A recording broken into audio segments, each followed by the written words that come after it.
Hi everyone, in front of me I've got a Redmi 12 and let me share with you how to change the video resolution on this device.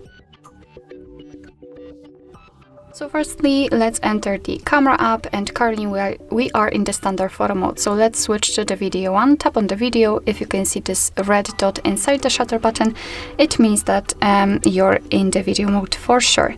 Right here at the top, we've got the information which resolution we've got currently set, 1080p with 30 frames per second. And in order to change it, we have to open the settings. So you can either tap on this arrow or swipe your finger from the top to the bottom, and here we've got the resolution option. So let's tap on it, and as you can see, we've got only two options from which we can choose. So let's set 720p. Let me tap on it.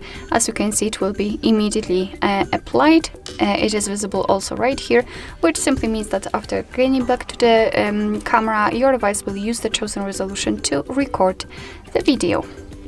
Alright, so that'll be all. Thank you so much for watching. I hope that this video was helpful, and if it was, please hit the subscribe button and leave the thumbs up.